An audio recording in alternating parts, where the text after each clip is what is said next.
Em primeiro lugar, vou me apresentar muito rapidamente para quem não me conhece. Inclusive, eu fui orientado a fazer uma autodescrição para quem tem deficiência visual, né? Como vocês podem, quem está aqui, ver, sou um homem branco, de meia altura, meia estatura, meia idade também, talvez, né? Careca, com os braços tatuados e traços orientais. Tá? Eu sou professor, como o Hugo antecipou. Eu dou aula de design gráfico na UFPR e também dou aula de filosofia da educação na Universidade de São Paulo, na USP, né? Onde eu fiz o meu doutorado em filosofia da educação propriamente. Tá? E assim, eu queria agradecer ao Hugo, a organização, parabenizar pelo evento também. Eu fiquei muito honrado pelo convite. O que eu preparei para vocês é justamente algo que tem um pouco a ver com a minha trajetória acadêmica. Talvez alguns de vocês me conheçam pelo meu trabalho artístico, uma coisa que eu esqueci de mencionar.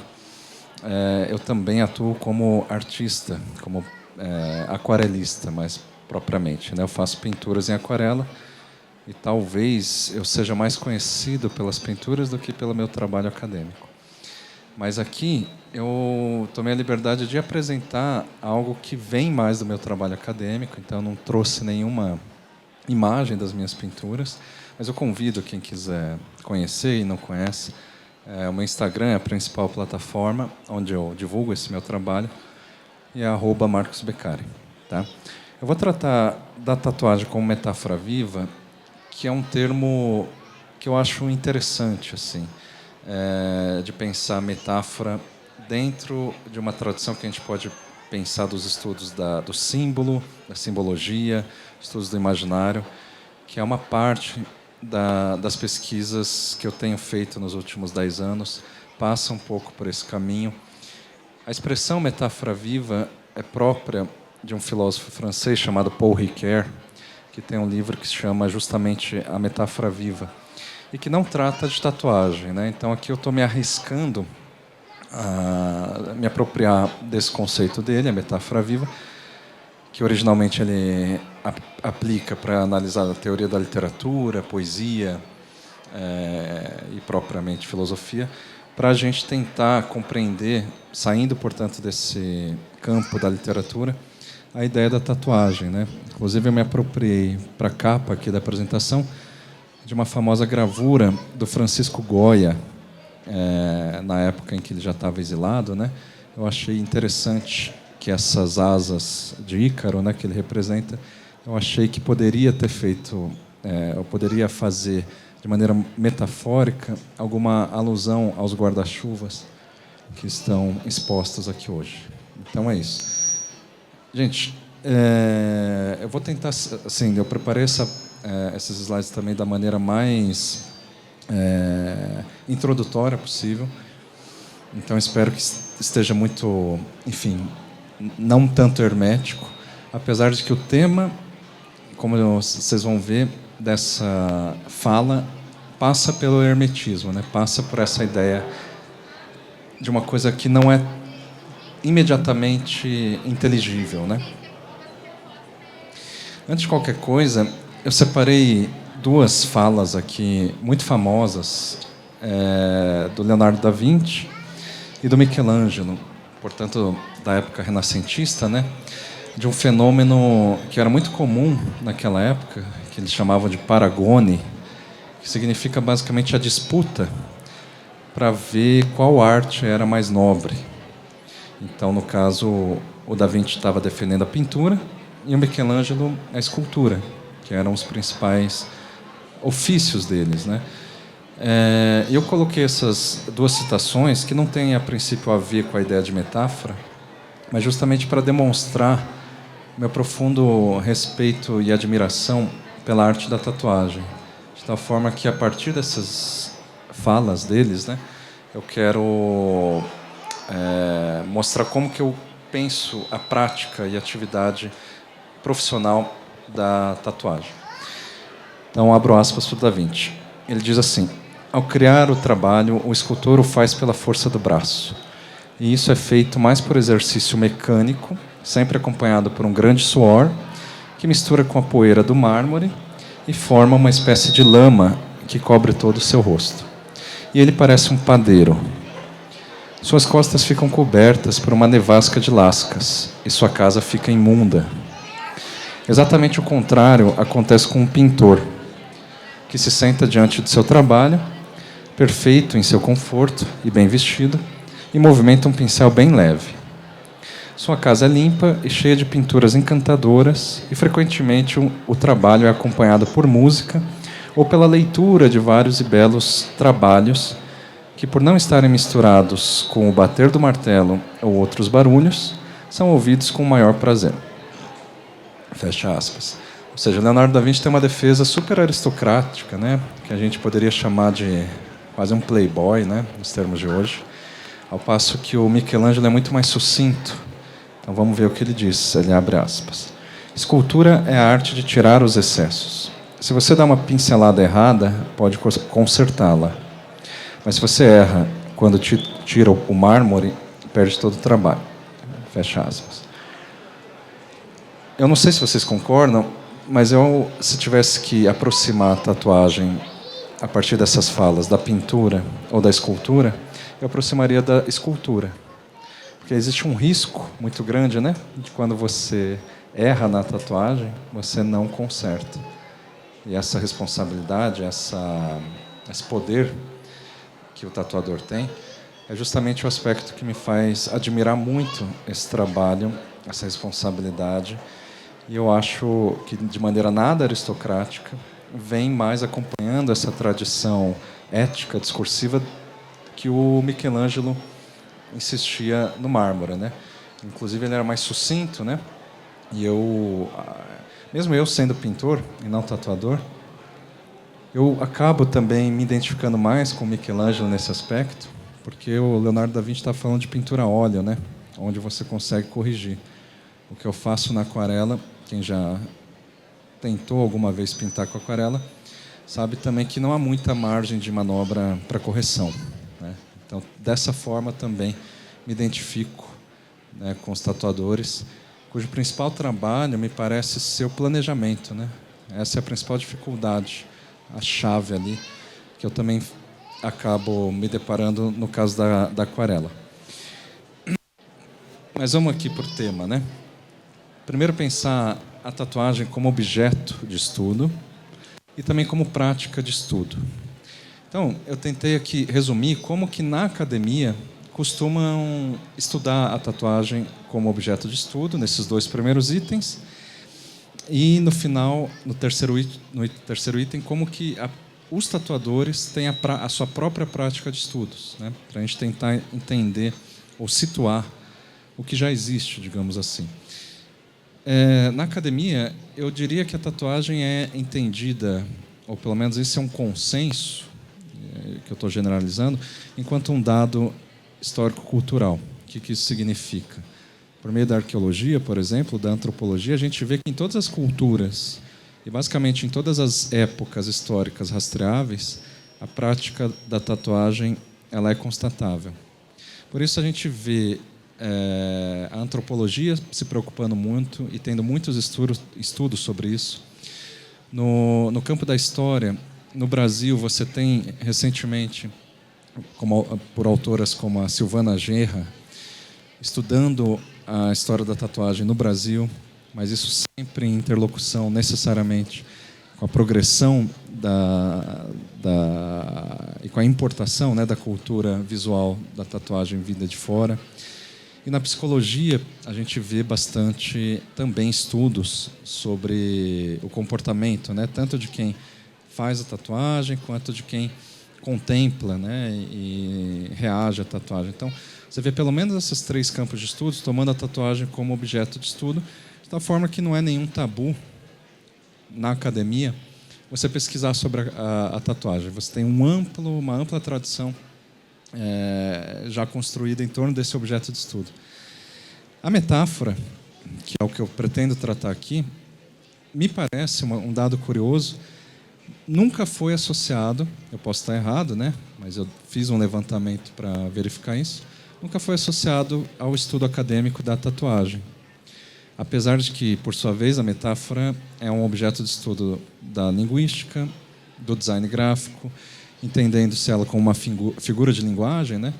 Então você tem a metáfora, a metonímia, a hipérbole, ou seja, um rol de figuras de linguagem como recursos de retórica, principalmente. No caso do design gráfico, você vê o estudo da metáfora visual como um recurso, uma possibilidade de você manipular as imagens retoricamente. A publicidade também estuda a metáfora visual. E, obviamente, as letras, né, a linguística, vão estudar isso como um recurso literário, um recurso linguístico. Por isso que eu achei interessante tentar relacionar aqui, né, uma coisa que eu nunca vi sendo feita, que é a tatuagem como um possível exercício de metáfora visual. Então, é mais ou menos essa proposta, o que me levou a preparar essa fala, né? Na prática da tatuagem, me parece, e eu digo isso porque desde quando eu comecei a lecionar no design gráfico, mas também sobre pintura, né? Eu faço uma série de workshops de aquarela. Boa parte das pessoas que me procuram são tatuadoras. Então, eu felizmente tenho a oportunidade de ter uma interlocução com muitos tatuadores. E eu vejo que o interesse deles, ao me procurarem, é no caso por técnica, né? Técnica de pintura, teoria da cor, aplicação da pintura na aquarela. Mas eu vejo também que eles procuram estudar por conta própria sobre estilos diferentes, o estilo oriental, um estilo, enfim, tribal, e linguagens, portanto, atreladas a esses estilos. Mas estou querendo mostrar aqui que, aparentemente, a metáfora, enquanto conceito, não é algo que eu vejo como uma preocupação dos tatuadores, generalizando, né? Eu espero que eu esteja equivocado aqui. Na verdade, eu sei que alguns tatuadores pesquisam bastante simbologia e, por extensão, um pouco da ideia de metáfora. Tá? E o que ainda me motiva a pensar na importância da gente estudar metáfora para pensar a tatuagem é porque uma das coisas que me motivou a escolher o curso de design gráfico foi, de uma maneira ingênua, de eu estudar simbologia antiga, a história dos símbolos, a história dos emblemas, a história justamente dessa visualidade simbólica. E logo quando eu entrei, eu vi que isso em nenhum momento é estudado no curso. Se vocês forem procurar, vocês vão ver que no curso de artes visuais isso também não é estudado. No curso de letras isso também não é estudado, que são símbolos visuais, né? O máximo no design gráfico que a gente estuda é a história da tipografia, que é um tipo de símbolo, que são as letras, né? Mas você não tem um estudo dos símbolos.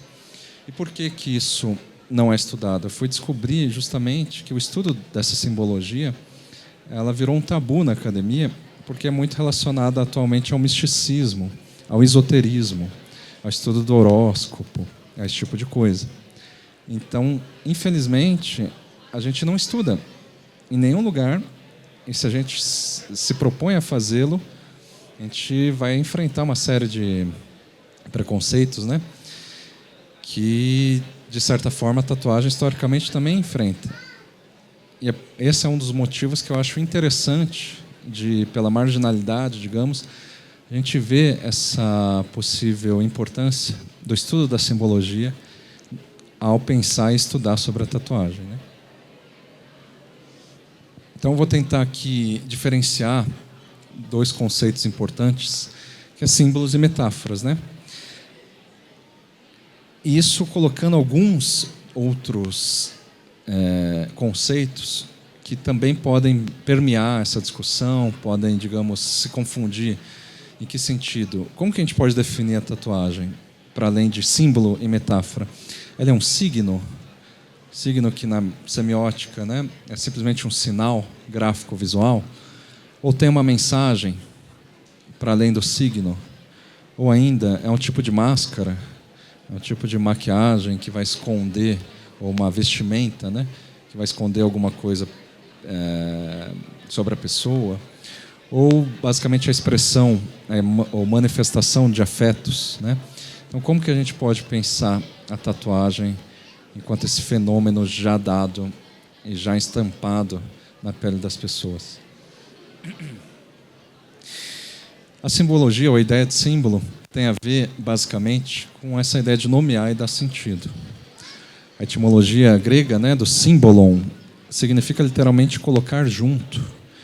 E conotativamente, ou seja, secundariamente, você tem a ideia de insígnia. Os gregos têm aquele costume que você já deve ter ouvido falar de pegar um prato e quebrar para comemorar alguma coisa. Mas essa ideia de você quebrar uma peça rígida e dividir ela em duas, eles chamavam isso de símbolo, porque é uma espécie de pacto. Você tem um significado coeso, você quebra ele no meio e cada uma das partes fica com alguém. Então isso funciona justamente como um contrato. É isso que significa originalmente símbolo, né? Insígnia tem a ver com senha, porque você só consegue juntar essas duas partes de maneira única, né? É só aquela parte que foi quebrada. Tem a ver também com mitos, né? Os símbolos sempre tiveram associados na cultura grega a essa ideia de uma alegoria, a uma situação ou uma coordenada. Isso também é importante a gente pensar. A gente costuma entender que a mitologia grega foi perdendo força a partir do momento que a filosofia, né, de Sócrates e Platão foi sendo consolidada, mas isso não é exatamente verdade. Academicamente, assim, ela foi perdendo força, mas nunca deixou de existir. A gente poderia até pensar, a mitologia grega permanece viva hoje? Em certo sentido, não, porque a gente não vê ninguém cultuando um deus Apolo ou Afrodite, por aí, né? Então, ninguém mais cultua a mitologia grega como religião. No entanto, muita gente consulta o horóscopo, muita gente assiste Netflix, e a gente vê a recorrência dos mesmos nomes da mitologia grega, tanto no horóscopo, quanto em vários filmes e seriados. Então isso basicamente eu acho que mantém viva a mitologia grega como alegoria, e que é uma forma da gente ler a própria função social da mitologia grega naquela época, que não era exatamente como uma religião no sentido pelo menos ocidental, né, que a gente tem hoje, apesar de ser obviamente ocidental. Cada um dos deuses era uma alegoria, narrava uma situação, uma história. Então era uma coordenada para você lidar com algum tipo de situação pela qual você está passando. Isso tem a ver com a ideia de traducere, e aqui já não é mais grego, é latim. Propriamente porque os gregos não tinham um termo específico para traduzir, né? E traducere, eu acho que tem essa pronúncia, traducere, tem a ver com converter, transferir e transmitir. Isso se torna muito mais recorrente justamente a partir de algumas tradições que eu elenquei aqui, são tradições historicamente distantes entre si, como a do helenismo, a do humanismo e a do misticismo. O que é o helenismo, né?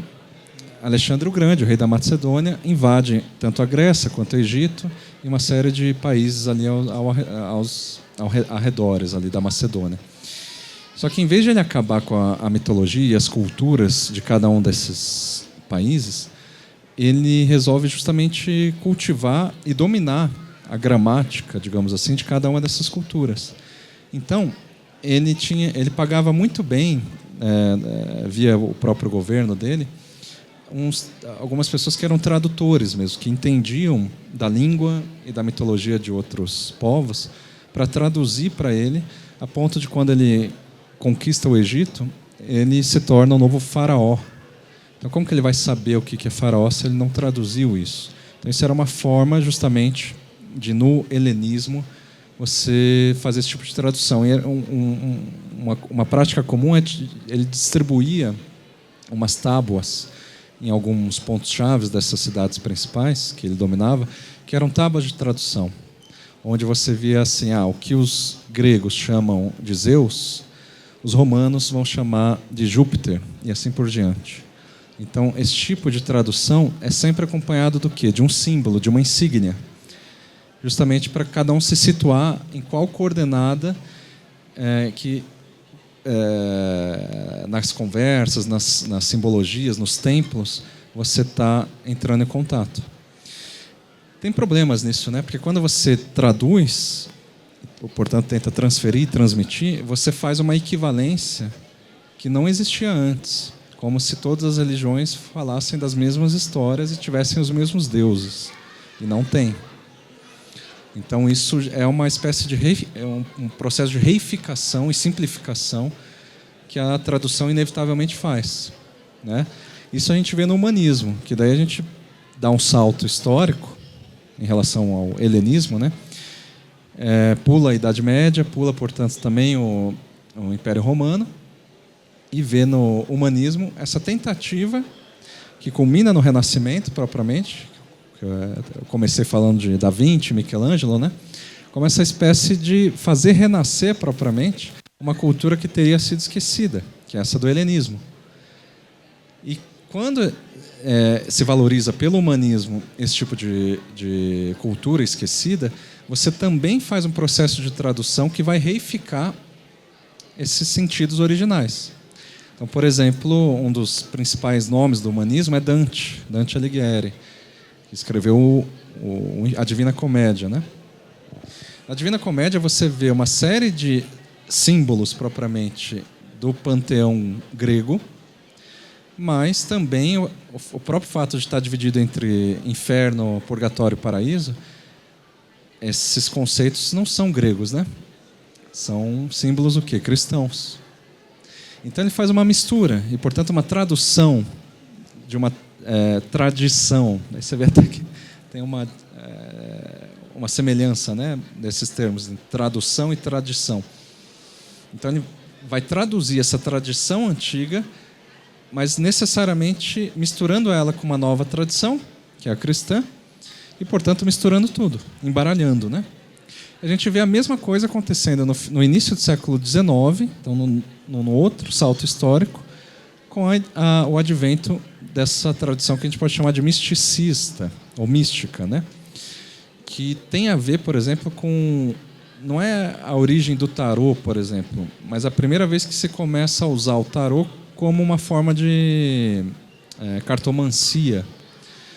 Era uma época, principalmente na França, em que você tinha uma migração muito grande de ciganos, mas também de outros povos, né, não europeus, entrando ali na França, que traziam essa tradição da cartomancia, da adivinhação e tal, de tal forma que toda essa tradição do helenismo, do humanismo e dos símbolos, portanto, a partir daí começa a indicar algo mais espiritual, algo, digamos, quase que num tipo de ciência alternativa. O século XIX também tinha isso, é uma disputa de você definir quais são as ciências verdadeiras. Então, você nunca teve tantas categorias científicas na história quanto no século XIX. Então, você tinha lá, sei lá, a ciência da filologia, que é uma coisa que não existe mais hoje, porque justamente a filosofia continuou se sobrepondo. Então, só para a gente, né, pensar, que eu trouxe um exemplo de uma carta de tarô do século XIX, que é da Rider-Waite,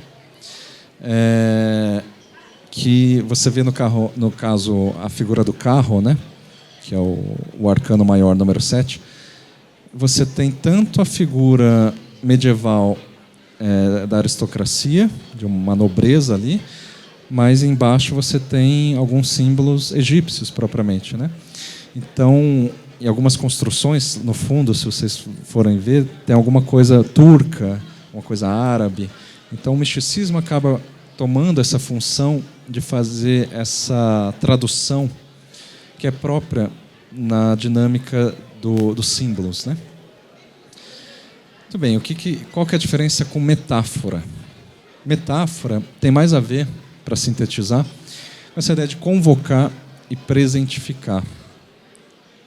De certa forma, o símbolo é sempre morto, porque o símbolo ele é impessoal, ele sozinho não significa nada. Você só consegue entender um Deus grego em comparação com outro Deus grego, porque sozinho ele não fala nada. Então, quando você precisa convocar ou presentificar por meio de uma representação, aí já se torna metáfora. A metáfora, na etimologia grega, metaferém, não sei se assim se pronuncia, significa literalmente trocar de lugar, transpor e transportar. Então, quando você tira um Deus de um panteão e coloca ele em outro, isso já é metáfora. Historicamente, vem dessa prática. Portanto, é um termo próprio do helenismo. Antes do helenismo, na Grécia, você não tinha o uso muito frequente dessa ideia de metáfora, embora você tinha o uso mais frequente de um termo parecido, que é metamorfose, ou metamorfoses. O que significa metamorfoses? Transmutação ou refiguração. Quando você transforma alguma coisa em outra coisa, isso é metamorfose. Isso é um termo recorrente nas narrativas míticas do grego, né? Então, uma série de histórias da mitologia grega envolve essa transformação, seja de algum deus em outra coisa, ou dos humanos, que são transformados, muitas vezes pelos deuses, em outra coisa. A própria história dos signos, né, do zodíaco, tem a ver com essa transformação que os deuses operavam, sejam em humanos, em animais, ou algum deus se transforma em algum tipo de constelação, né? Então, é esse tipo de sentido da metamorfose. O Ovídio, por sua vez, é um poeta latino, portanto, do início ali do Império Romano, né? Então, já não tem mais nada a ver com os gregos. Mas a obra mais conhecida dele, que vai ser retomada pelos humanistas, se chama justamente Metamorfoses, no plural. E ali ele vai justamente é uma tentativa própria do Renascimento e dos humanistas de retomar essa tradição esquecida, né, como eu estava dizendo, só que ele vai trabalhar com essa ideia da metamorfose como uma refiguração. Então ele vai, digamos, tirar os deuses de um aspecto transcendente, propriamente divino, e vai mostrar como os deuses acabam quase que encarnando em personagens da política ou personagens do cotidiano do Império Romano. Isso é a ideia de refigurar. É você tirar algum aspecto onipresente e permanente, principalmente, e trazer para algum episódio cotidiano. Quase como se fosse demônios possuindo vocês. Eu pensei em demônios porque é um outro termo, né? Daimons, antes da igreja se apropriar desse conceito, daimon é um termo grego também, que significa algo como espíritos guardiões, talvez o que a gente chamaria de anjo da guarda, mas daí de novo é cristão. É como se fossem espíritos mesmo, né? Ou vozes que nos guiam. Então não tinha nenhum sentido pejorativo. Então, digamos, quando você fala assim, eu tive a intuição de ir por esse caminho, os gregos diziam, eu fui conduzido por um demônio, por um daimon. E nessa ideia de daimon, uma característica é que você não sabe qual é o nome do daimon. Porque o daimon, na verdade, é um deus, né? Pode ser um deus, pode ser outro tipo de entidade. Mas a partir do momento que você sabe o nome do daimon, ele vai embora. É por isso que no cristianismo, quando você fala de exorcizar, quando você cria essa ideia de exorcizar do demônio, uma das formas de você exorcizar é você dizendo o nome dele. Isso digamos, uma forma da igreja ter traduzido essa tradição grega do daimon. Mas, enfim, tudo isso, a metáfora, ela ganha mais força com o que a gente pode chamar de uma tradição hermética, ou hermetismo, que hoje em dia, de novo, é confundido e muito atrelado àquela tradição que eu falei do misticismo, ou de um esoterismo. Mas hermetismo não tem a ver originalmente com isso também. Porque, historicamente, hermetismo nada mais é do que uma palavra que remete ao deus Hermes.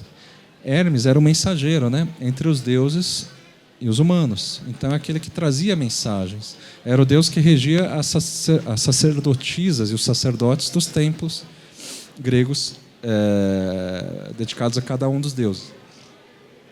E qual que é essa ideia do hermetismo, que vai, me parece, incorporar de maneira muito clara a ideia de metáfora? O tarô, por exemplo, tem uma narrativa também meio mística, né, de que ele teria se originado no Egito. E de que forma? No helenismo, quando os egípcios, né, sabiam que seriam invadidos pelo Alexandre, eles se reuniram e falaram: bom, a nossa civilização vai morrer. Como que a gente mantém a nossa sabedoria, as nossas leis, as nossas linguagens e mitos para a posteridade? E depois de discutirem muito, eles resolveram se aproveitar do vício das pessoas em jogar, e, portanto, se aproveitar da própria falha humana, digamos assim, de lidar com os símbolos, para embaralhar essa sabedoria egípcia, literalmente na forma de um baralho, que seria o tarô. Então, ali, de maneira que você não sabe exatamente o porquê que está usando aquilo, ou qual símbolo está sendo representado, ali você mantém, justamente por parecer inofensivo.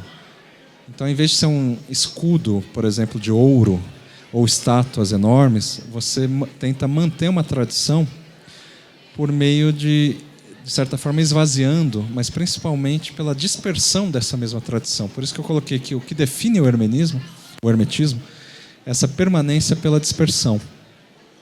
Essa narrativa egípcia, ela é propriamente mística, então ela não tem materialidade histórica. O que eu acho que teria materialidade histórica para a gente situar o hermetismo é justamente no Império Romano, em que você teve um personagem muito famoso chamado Mamúrio Vetúrio.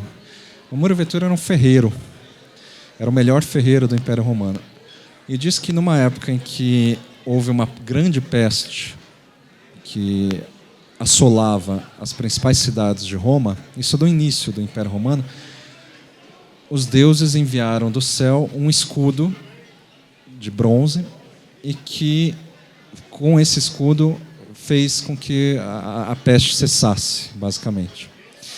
E daí o imperador romano falou: putz, agora a gente tem um artefato divino que vai gerar muita cobiça, né? Os outros povos, os outros reinos podem vir aqui tentar roubar. Então, ou a gente esconde muito bem esse escudo, ou a gente pensa em outra estratégia. Porque mesmo se esconder, as pessoas vão saber que existe e todo mundo vai querer roubar. Aí eles contratam o Mamúrio Vetúrio, que é aquele ferreiro, e pede para ele, assim, sendo ele o melhor ferreiro de Roma, para reproduzir mais 11 peças idênticas a esse escudo original. De tal forma que você não saiba qual que é o original. Então você tem 12 escudos em que, em vez de serem escondidos, todo mês vão ser celebrados por meio de rituais, né, nas cidades, e expostos para todo mundo ver. É aí que surge, por exemplo, a raiz dos 12 signos do zodíaco, mas também da divisão dos 12 meses, né, do ano. Ou seja, você tenta preservar algo que é valioso, que é esse escudo, por meio da dispersão, ou seja, sem saber qual que é o original. Bom, até aqui eu fui bem conceitual, né? Assim, sem nada muito concreto. Então eu vou tentar ilustrar tudo isso que eu estou dizendo com exemplos mais contemporâneos, né? Então, por exemplo, de um lado aqui, eu coloquei um símbolo bem conhecido, que é o símbolo cristão, que é da cruz, né? Do cristianismo de modo geral. Também coloquei o símbolo de um partido norte-americano chamado Partido dos Panteras Negras, que foi muito influente, né, nas lutas antirracistas no século XX. E embaixo aqui, também um símbolo, na forma de um bottom, de um ativista norte-americano chamado Malcolm X. Percebe que se a gente olhar para esses símbolos, a gente não sabe ou não colocaria uma relação clara entre eles, né? O que o cristianismo tem a ver com Malcolm X, por exemplo, que por acaso não era cristão, ele era muçulmano. Não tem nada a ver. O Partido dos Panteras Negras foi fundado pelo Malcolm X, mas não só por ele, né? Mas, no entanto, ele saiu desse partido. Então, qual a correlação que a gente teria? Então, aqui eu quero mostrar como os símbolos isoladamente não têm correlações possíveis. Eles são, digamos, muito estáticos. Agora, quando a gente pensa num trecho de uma letra dos Racionais, que foi escrita pelo Mano Brown, você mobiliza e desloca esses signos, esses símbolos, melhor dizendo, de uma forma mais concreta. Então, quando ele fala na música, no caso, Vida Louca, né, número 1, por um motor mais veloz, por mais gasolina no tanque para chegar de igual, você consegue identificar alguns valores cristãos, alguns valores do Malcolm X e alguns valores dos Panteras Negras, que eram as principais referências do Racionais, né, que é um grupo de rap, para quem não conhece, sendo mobilizado de maneira metafórica, porque foi necessariamente deslocado, né, tirou de lugar, qual lugar? O lugar original, né? E foi trazido para um novo contexto, e ao mesmo tempo foi de forma a convocar ou evocar esses sentidos originalmente simbólicos. A gente pode talvez pensar num outro exemplo, que vocês devem lembrar recentemente, acho que foi em 2018, 2020, enfim, mais ou menos recente, de uma estátua em São Paulo chamada Borba Gato. Não sei se vocês já ouviram falar disso. Lá no centro de São Paulo tem depois eles reconstruíram, uma estátua grande que é em homenagem a um personagem histórico, um bandeirante, chamado Borba Gato. A estátua em si, ela é um símbolo, né? Assim como a Estátua da Liberdade, a Torre Eiffel, são símbolos de alguma coisa. Nesse caso, literalmente, desse bandeirante, o Borba Gato. Aí, quando você passa lá em São Paulo, vê essa estátua e não faz ideia de quem seja esse cara, nem quem que é Borba Gato, você vê que o símbolo ele é estático e morto, porque ele depende justamente de um contexto, de uma evocação, né? Agora, a partir do momento que o Galo de Luta, né, que é um dos ativistas ali, resolveu incendiar essa estátua e colocar fogo nela, aí uma série de símbolos e de significados para além dessa estátua começa a ser evocado, no sentido de você começa a mobilizar algumas narrativas que vão problematizar justamente o motivo de você cultuar e cultivar um símbolo como esse, né? Já que os bandeirantes foram um dos agentes ali do colonialismo, né? Que massacrou uma série de indígenas e tudo mais. Então, acho que esse é um outro exemplo que a gente pode ter, mais concreto, de diferenciação entre símbolo e metáfora. Então, tentando sintetizar essa diferenciação, o símbolo ele opera sempre por analogia, né? Então, é sempre uma coisa tentando significar outra, mas nunca de maneira muito precisa, porque uma palavra também opera, qualquer palavra, né? É sempre a árvore está tentando significar outra. A analogia é quando você pensa em Afrodite em relação aos valores da beleza ou de uma feminilidade, mas não reduzindo o símbolo a esses valores apenas. Essa é a ideia da analogia, quando você pensa em uma coisa, só que relaciona isso com outra coisa. O símbolo também sempre opera por correlação, que eu disse, você não entende o que um deus grego quer dizer sem você entender pelo menos um outro. Você não entende o que uma carta do tarô quer dizer se você não entender ela em relação a outra. Ou o que um signo do horóscopo quer dizer sem você fazer essa correlação. Sempre em comparação, portanto, né? E o empréstimo é tomar de empréstimo justamente sentidos que, a princípio, poderiam ser ditos de outra forma. Então, mesmo a metáfora, eu estou falando de símbolo, mas quando você pensa na metáfora mais famosa, uma das, né, que é a do Camões, mais famosas para nós que falamos em português. Camões, em um poema famoso, diz que o amor é fogo que arde sem doer.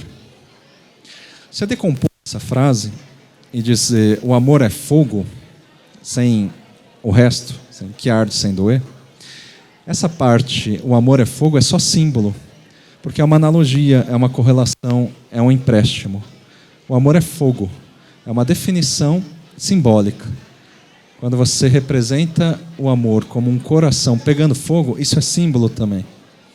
Agora, quando você dá uma definição mais específica, dizendo que não é qualquer fogo, mas é um fogo que arde sem doer, aí você está sendo metafórico. Além de você fazer analogia, você está redescrevendo esse símbolo, está reapresentando ele, dizendo que ele arde sem doer. E você dizendo que arde sem doer, você cria também uma abertura e uma ambiguidade. Como é que arde sem doer? Essa também é uma característica muito comum e própria da metáfora, né? Então o símbolo ele sempre possui uma gramática, uma sintaxe, uma semântica, de tal forma que você consegue mapear as regras de funcionamento de um símbolo. Já a metáfora não. A metáfora ela tem a ver com poética, né? Com essa criação de um sentido novo. Tem a ver com a narrativa, porque ela tem que estar sempre no contexto específico de uma situação específica, né? E aí que vem essa ideia de transmutação. A transmutação nada mais é do que você acrescentar um nível de significado. Quando você tira, você transfere e, portanto, transforma um símbolo em outra coisa. O amor que arde sem doer, ele permanece tendo um nível simbólico, mas ele também se torna pessoal ou específico. Porque a gente sabe que essa é uma metáfora, por exemplo, de Camões, né? Camões que criou isso. Já o amor e a ideia de fogo, não foi ele que criou. Quando você tatua, e esse é o ponto que eu estou querendo chegar, você ainda carrega um nível pessoal, um nível impessoal, que é simbólico, porque tudo que você vai tatuar, mesmo que seja abstrato, mesmo que seja em outra língua, ou qualquer coisa assim, inevitavelmente é simbólico, por mais que você não saiba o que significa, né? Por mais que você não saiba o que a estátua do Borba Gato signifique. Então tem esse nível simbólico. Mas a partir do momento que você cola isso na sua pele, você acrescenta um novo nível, que é o nível pessoal. O símbolo é impessoal, né? E é o nível metafórico, porque você situa isso e dá uma especificidade que é própria da metáfora. Aí algum questionamento que a gente pode ter, mas a tatuagem precisa ter significado, né? Acho que desde o início, quando a gente pensa hoje sobre isso, se você pensa em ter uma tatuagem, ou se você pensa em ver outras pessoas com tatuagens, a gente pode se questionar, mas será que tem algum significado? Ou é só por beleza? Ou é só para demarcar um estilo? Historicamente, por mais que a gente talvez hoje não tenha mais muita correlação com essas tradições históricas da tatuagem, sim, a tatuagem sempre teve significado. Por exemplo, de estigmas. Então, a tatuagem sempre serviu para demarcar escravos, por exemplo. Mas também para indicar filiações. Então, nas comunidades tribais, indígenas, a tatuagem sempre significou uma sinalização que você está filiado a um determinado grupo, né? A uma determinada família, e por aí vai. Também funciona como amuleto. Então, você se tatua para ir para a guerra ou para se proteger. Então, tem esse significado. Ou distinções sociais. Os marinheiros vão ter alguns tipos de tatuagem que vai dizer quem é que manda mais, quem é que tem mais poder, quem é que manda menos. Então, historicamente, sempre teve significados. Nas prisões, né, é mais fácil ver essa ideia de distinções, quando você se filia a algum determinado grupo ali, né? Então, por mais que a gente fale não tem significado, historicamente sempre teve. E mesmo que você fale a minha tatuagem não tem significado, para as outras pessoas, mesmo em nível simbólico, abstrato, vai ter algum significado. Vai te distinguir de alguma forma. Nem que seja dizendo assim, você é uma pessoa tatuada que te distingue de quem? De quem não é. Né? Então tem já esse mínimo de significação. Aí a gente vai pensar em identidade, que eu estou colocando aqui como inscrições metamórficas, né? Ou seja, voltando um pouco para os gregos, uma das disputas que você tinha entre a filosofia grega e a mitologia, lembrando que a filosofia ela vem justamente a ocupar o lugar, né? É uma forma de falar, ó, vocês estão alienados pela mitologia. Então a gente vai, digamos, tentar substituir isso por uma coisa mais racional, supostamente, que seria a filosofia. Como que nessa tradição a gente pensava a identidade? Sócrates vai enfatizar, vai defender essa ideia de conhece-te a ti mesmo, que não é uma frase dele, era um lema que estava no oráculo de Delfos, que é uma cidade, Delfos, mas era um templo dedicado ao deus Apolo. Ele se apropria desse lema, conhece-te a ti mesmo, para dizer assim, ó, se você não conhecer a si mesmo, você vai estar vulnerável a acreditar nos deuses. Qual que é o problema aqui? O problema é que esse ti mesmo pressupõe que existe um si mesmo a ser conhecido, que você só desconhece. Então você precisa conhecer. Agora, Píndaro, que é um poeta grego, assim como Homero, Hesíodo, ele tinha um outro lema, que a princípio pode parecer muito similar a esse do conhece-te a ti mesmo, mas não é, que é o torna-te quem tu és. Por que não é? E Píndaro, já que ele é um poeta, ele declamava poesias épicas, portanto, defendendo a mitologia grega. Ele não era um filósofo, nem um sofista, nem um sófos, ele não era um sábio, era um poeta. Os poetas declamavam a mitologia grega. Qual que é a diferença entre conhece-te a ti mesmo e torna-te quem tu és? Torna-te quem tu és é uma contradição. Porque se aquilo que tu és, não está pressuposto, já que você precisa se tornar. Então, você tem que se tornar quem tu és, sendo, por exemplo, guiado por um daimon, né? por um espírito. E conhece-te a ti mesmo é uma coisa mais passiva. Você tem que conhecer aquilo que você já é. Então, tem essa diferença entre essa tradição socrática e apolínea, porque o oráculo de Delfos era um culto a Deus Apolo, contra torna-te quem tu és, que na verdade tem a ver com uma tradição dionisíaca, no caso um deus oposto a Apolo, Dioniso, né? Eu acho interessante a gente situar a tatuagem nessa segunda tradição, ou nessa segunda ideia de torna-te quem tu és, porque não pressupõe um si mesmo a ser conhecido. E daí eu retomo a ideia de máscara. Não só grega, mas principalmente a ideia de um filósofo mais contemporâneo chamado Nietzsche, mais contemporâneo assim, do século XIX, né? Mas mais recente, cujo um dos principais conceitos dele é a máscara. E ele dizia que o que a gente chama de identidade, o que a gente chama de si mesmo, nada mais é do que uma máscara, ou um conjunto de máscaras, que se você tirar todas elas, não sobra nada. Então você só constrói a sua identidade por meio da sobreposição de novas máscaras, né? E a máscara, o que é? Ela tem a ver, tradicionalmente, daí saindo do Nietzsche, por exemplo, nos teatros gregos, nas tragédias, nos dramas. Isso também é uma das poucas coisas que a gente pode correlacionar com a tradição oriental, que também se servia de máscaras nos seus teatros para executar uma função similar, que é essa função de evocar, de manifestar e de atribuir presença a um personagem, a algum deus. Isso é a função da máscara, né? De você, portanto, incorporar uma outra identidade que não é você mesmo. E dessa forma se construir a si mesmo. Aí que você pode relacionar a máscara com a ideia de daimon, que eu já comentei.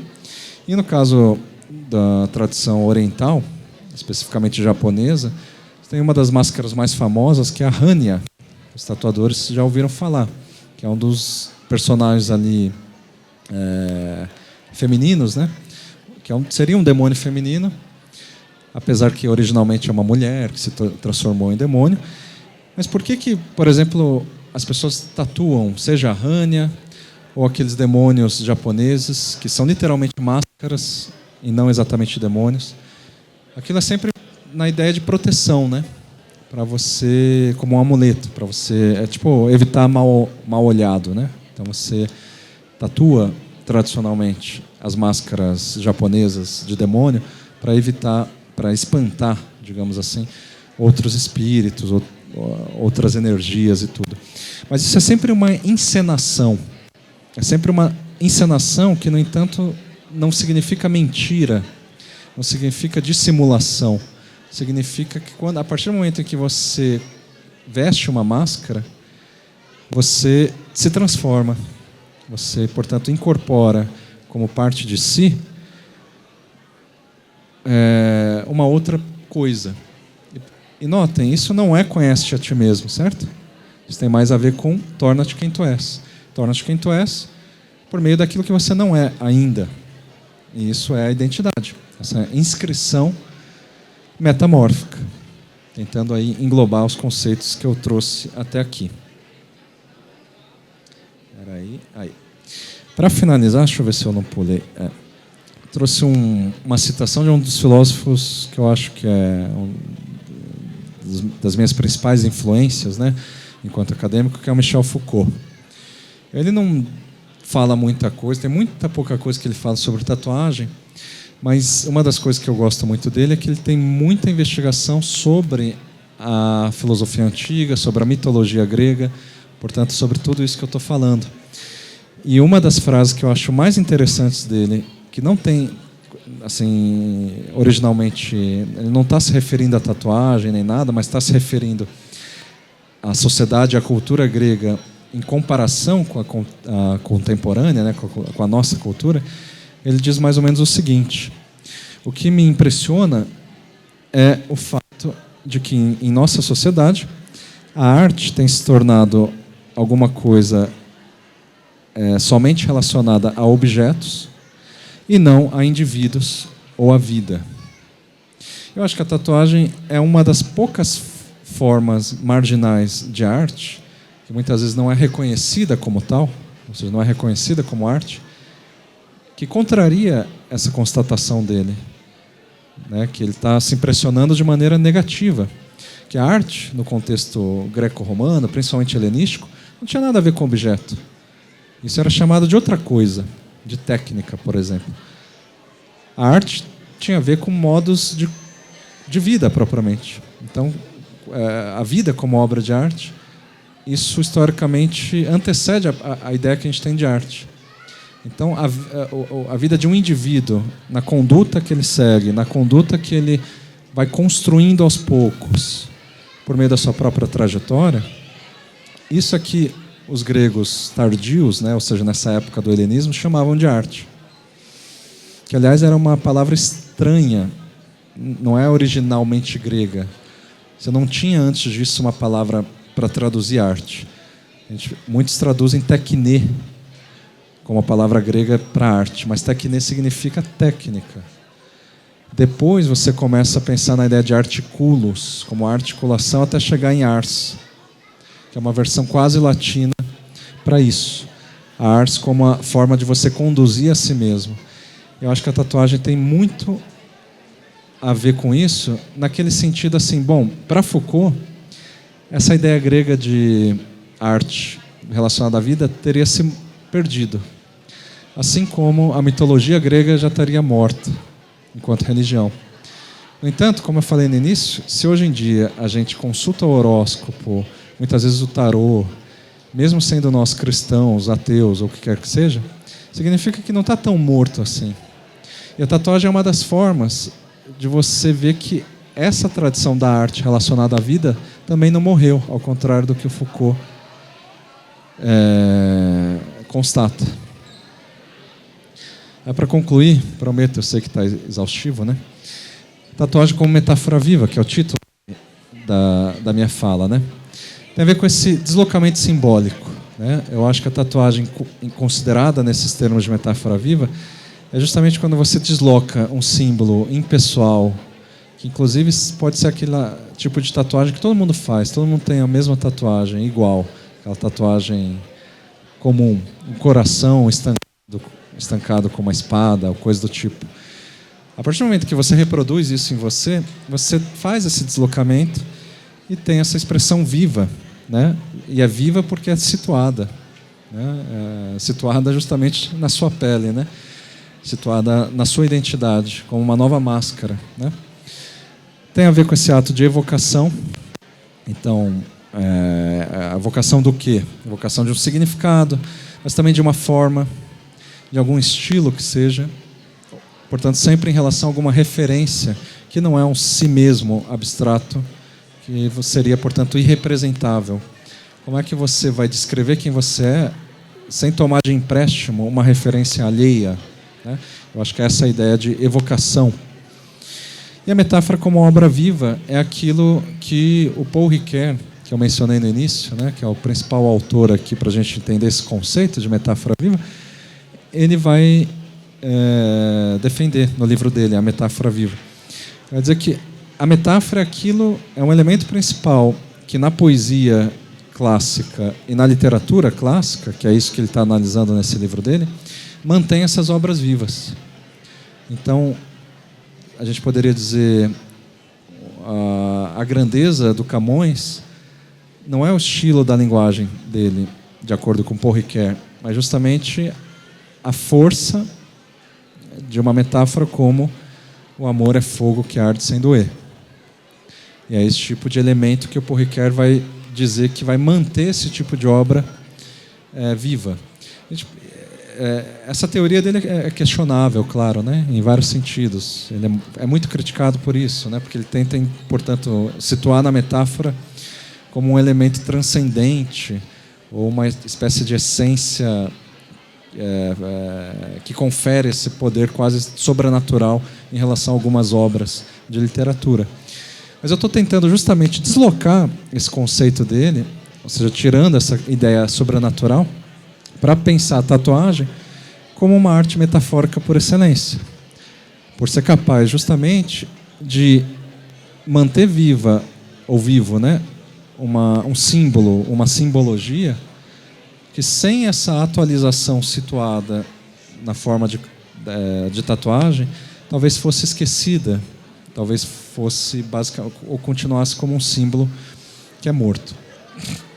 Então, eu achei interessante, né, aqui essa tatuagem que eu encontrei, que é a tatuagem, ou a tatu que me habita, né, em referência a uma obra fílmica muito famosa atualmente, do Almodóvar, né, A Pele que me habita.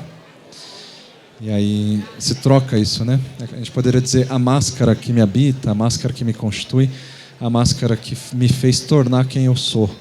Isso é basicamente o que eu estou defendendo aqui, eu tentei fazer, pelo menos, da tatuagem enquanto metáfora viva.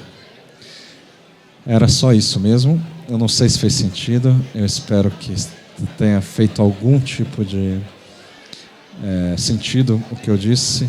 Eu agradeço de novo ao Hugo, à organização, parabenizando de novo pelo evento.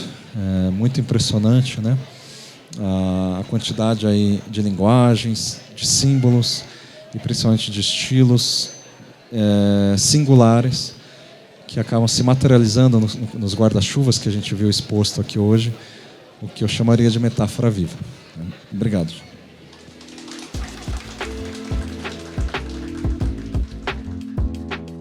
Lei de Incentivo à Cultura, patrocínio BRW, realização Estilo Tatu.